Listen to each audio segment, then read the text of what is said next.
We had a week off after 303, but we were back yesterday with UFC Denver, Rose Namajunas versus Tracy Cortez, who did jump in for Macy Barber on short notice. We're going to go over my first reactions, recap, whatever you want to call it.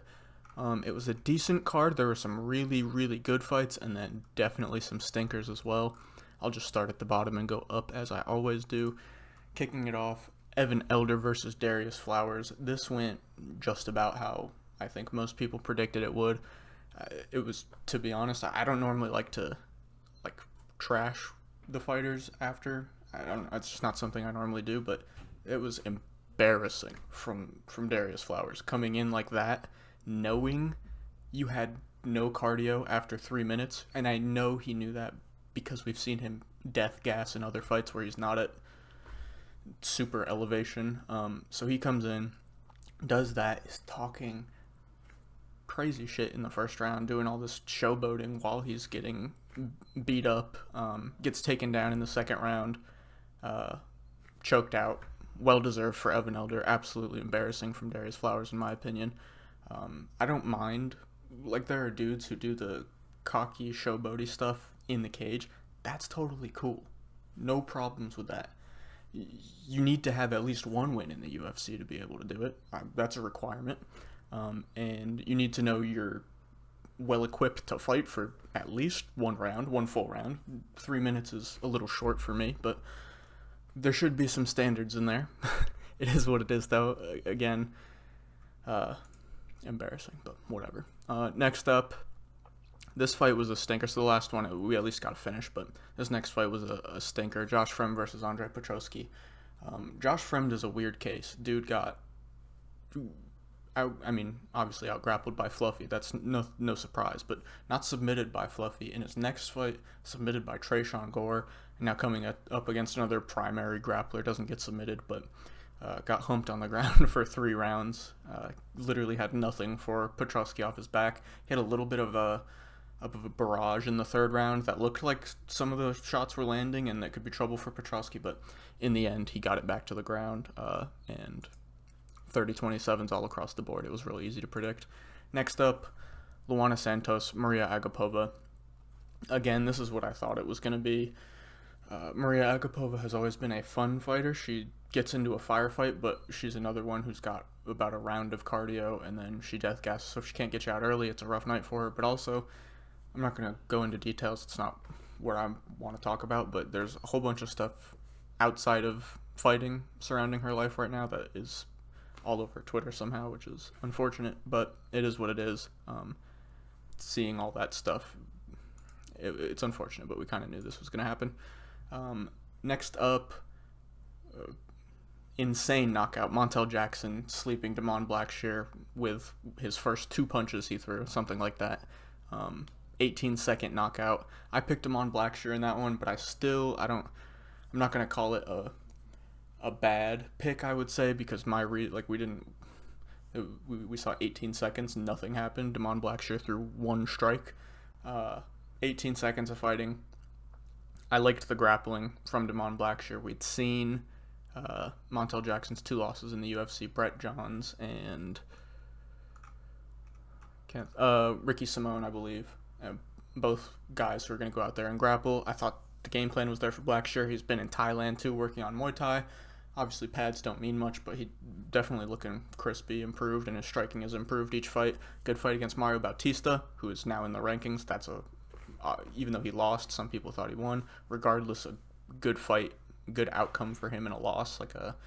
Left a good mark on his image, and never being finished before. If he was going to get finished by Montel, I didn't think it would be like this quick. So it is what it is. He got caught before anything in the fight could happen, and that's fighting sometimes. But sick knockout for Montel Jackson. He's on, let me see so I don't say the wrong number, but I want to say he's on 5 or 6 in a row now.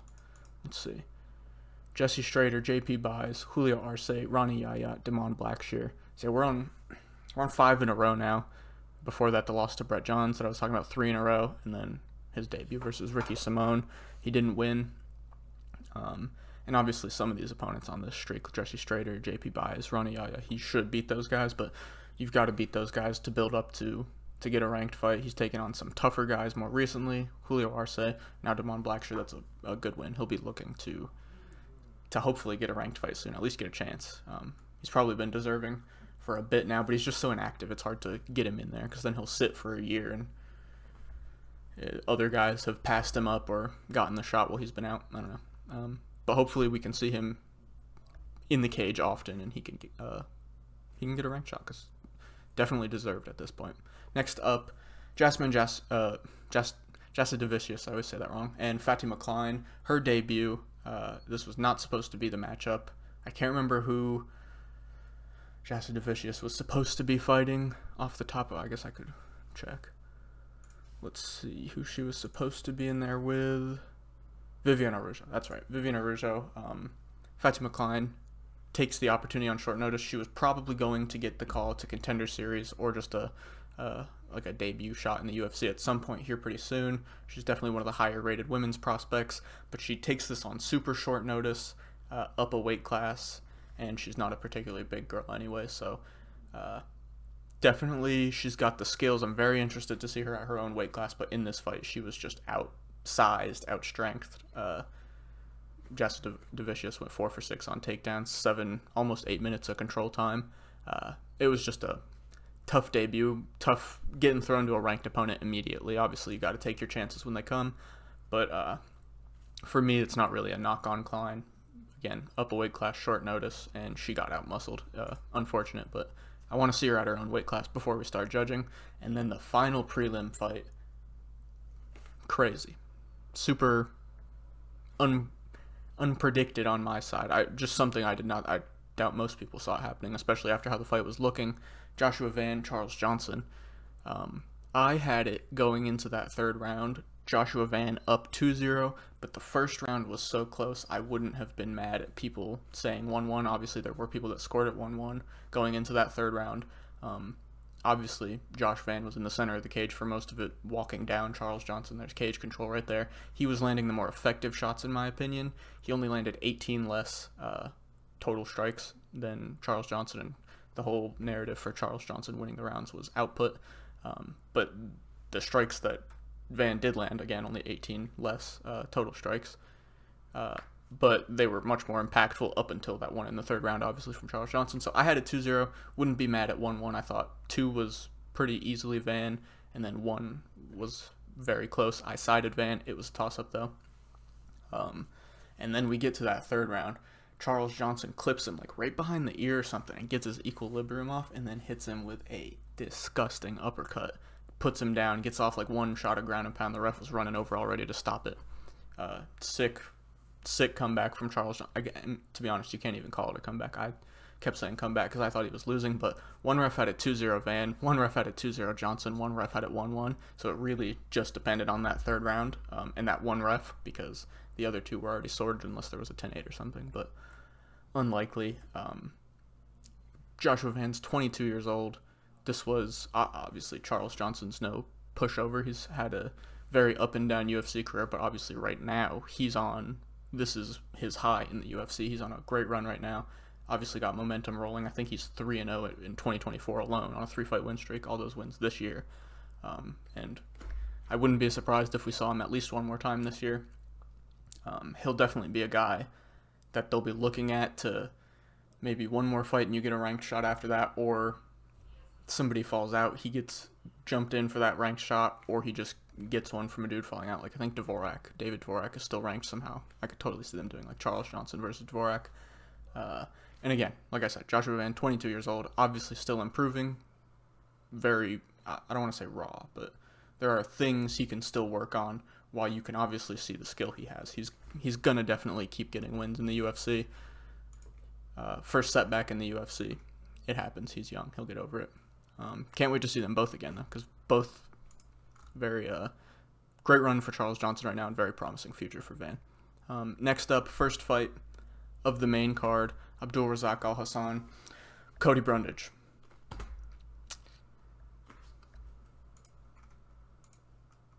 After that, Julian Erosa, Christian Rodriguez.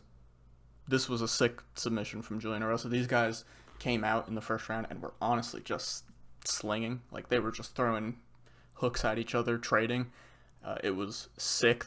Neither of them, I would say, hurt each other, but they both definitely caught each other with something heavy. They both felt it, definitely. Like, they both got hit with something that kind of stumbled them a little bit. Again, not hurt them, but stumbled them, each of them. Christian Rodriguez goes in, gets the takedown, and Julian Erosa, being long, lanky, great jiu-jitsu. I said it on TikTok. Both guys were very good grapplers here, and Erosa's length proved to be the edge in that grappling here. He was able to, after the takedown, get his guard back and just kind of sneak his arm. He's so long, he can just reach around and grab the guillotine while he's already on the ground. Most guys have to get it while the takedown's being initiated. He's down. He's already on his back, and he's just so lanky and obviously good at jiu-jitsu that he can sneak that arm in there without Christian Rodriguez suspecting it before it's locked in. He locks it in. We get the first tap. I don't know, that may be the first time C-Rod's been finished. Yeah, his first finish, second loss. The other one, the unanimous decision loss to Jonathan Pierce in his debut. So both his losses coming in at 145-pound fights versus guys who are definitely bigger than him. Obviously, Erosa's a little bit more like long, lanky, and tall. Not super like built, but just a long, bigger guy than C-Rod is. So it'll be interesting to see what C-Rod does if he goes back to 35, because he's got to get that cut dialed in if that's what he does, because he missed weight 2 fights in a row, and obviously that helped him in the grappling versus Raul Rosas and Cameron Simon. Obviously that helps. So it'll be interesting to see what he does there. And then Julian Erosa, now let me see, is this 2 in a row? Yeah, so 2 in a row. Ricardo Ramos and Christian Rodriguez, 2 guillotines first round. There's definitely a fun fight on the horizon for him. I wouldn't say we're close to a ranking yet. He got close after that 3-fight win streak where he beat Jourdain, Peterson, Dawodu, and then he fought Caceres and lost. So if he can get another 3-4 fight win streak here, we could be looking at another Juicy J ranking attempt, which would be fun because the dude is pay-per-view TV every time he fights. Next up, welterweights, Gabriel Bonfim, Ange Loosa. Kind of what I thought was going to happen. This was they were teeing Gabriel Bonfim up for a win here after a loss, but just the weird thing was, like, death gassing like he did against Dalby, and obviously Dalby was putting on more like aggressive, intensive pressure, but Ange Loosa in that first round came out and grappled immediately and kept the wrestling pressure on. 2 judges still gave that first round to Bonfim. I did too. He stood up and landed some mean knees that I thought was more than anything Loosa did just holding him down. But still, you think making Bonfim work like that would have tired him out, and obviously he slowed down as the rounds went on. But up at elevation, 3 rounds, obviously, again, after that first round, it wasn't a super intensive pace, but still kind of impressive just being at that high of an elevation, and after we saw what happened in the last fight. So good win for Bonfim. He did what he was supposed to do, and as expected. Next up, Drew Dober, Gene Silva. Let me tell you, this was insane. I said, let me tell you, like, you all didn't watch it. Insane fight. Obviously, fight of the night. These guys, from minute 1, were just slinging. The first time either of them threw punches, it was with full power, and Drew Dober actually not, like, dropped him, but wobbled Silva early on, and Silva was able to stay safe after that. Again, another one I talked about on TikTok. I said, the odds are against him. I said, not verbatim, but along the lines, the odds are against him here. Short notice, up a weight class, taking on very experienced Drew Dober, who's been in and out of the rankings, fought really good guys. But I saw something in Gene Silva. The patience he has when striking, although maybe there are going to be times where it gets him in trouble being too patient, but he's also willing to go out there and be violent. So while he's patient, picking his shots, setting you up, everything he lands with is devastating. He sets up some really cool spinning stuff. The elbows, we saw him throw a couple spinning back fists too. He landed some really nice head kicks on Dober that were partially blocked by like one glove that could have been night enders. The dude is a very creative striker, very impressive. Gas tank seems good. Short notice, up a weight class at elevation after cutting to 145 pounds just 2 weeks ago. Just super impressive overall from Gene Silva. Extremely deserved bonus. there are times when sometimes I'm just so impressed I don't have a lot of words to say about it, and that's kind of how I feel. Can't wait to see him again, obviously. Dober is a machine. Nobody goes in there and takes that punishment for 3 rounds. Most normal humans, normal fighters would have been out of there early second type of deal. Like, it was insane. And then co-main event, a weird one, but the Battle of the Elderly Men, I don't know. Santiago Ponzinibbio, Muslim Salikov, a combined age of 77 stepping into the cage. And that's what the fight looked like, I'm not going to lie. It was slow-paced, tit for tat, and that's probably not the move to go with against Muslim Salikov just because of the kind of striking he does. He can be a little hard to hit at times. But in the end, I'm not going to lie, I thought Ponzinibbio won. And I'm not going to go shouting from the rooftops for robbery. I genuinely don't care. It was that close and that boring, and I was extremely uninterested. I'm not sure why this fight was made. Both of these guys, and I know it sucks, but both of these guys could have been used for people moving up the ranks instead of letting 2 old guys that are nearly in the same spot outside the rankings fight each other. Like, it is what it is, whatever. And then the main event, very impressive from Rose Namajunas. I'm gonna say it again, the TikTok that I posted, to a T, what happened. Just unfortunate circumstances for Tracy Cortez, and obviously, again, as a fighter, you have to take these kind of opportunities because they're not always gonna come. Even if you keep winning, stuff happens. So when they do arise, it's smart to take them, and she went for it, and she did come on, and actually, I guess maybe not exactly to a T how I said in the TikTok, but she came on at the end in that 5th round and was starting to put together some decent shots and combos, but ultimately it just wasn't enough through the first 4 rounds. I thought Rose won minimum 4-1. It probably 4-1 is the correct score, but Rose just early on, there was just I don't know if it's a skill gap or Cortez was intimidated by getting such a tough fight. Her first super high ranked fight. I don't know if that's what it was, but it just looked like early on at least Tracy Cortez had nothing for Rose on the feet. Dropped her in the first round. Got the wrestling going in the second round. It was just good work all around from Rose. Might have not been the most exciting fight, but she did what she had to do. Got the win. She called for a title shot.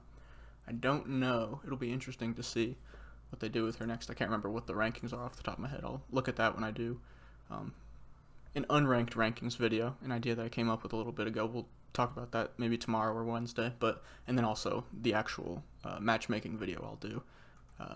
We'll talk about it there too. But yeah, and then last thing I'll say, normally on the bonuses, there's at least 1 or 2 things I disagree with, or one person that I thought should have got one that didn't. I'd say this was spot on. Montel Jackson got one for his knockout. Charles Johnson got one for his knockout. And then fight of the night, obviously, Gene Silva versus Drew Dober. They both got 50K. I thought it was perfect. I would say there were some other good finishes, but nothing that deserved a 50K bonus in my eyes. So they did good there that time. There have been some snubs recently that have shocked me, so I always take note of that. But yeah, I will see you guys for the new unranked rankings and matchmaking, obviously, back this week. And then, I don't know, we've got Lemos versus Jandiroba next week. It is what it is. Peace.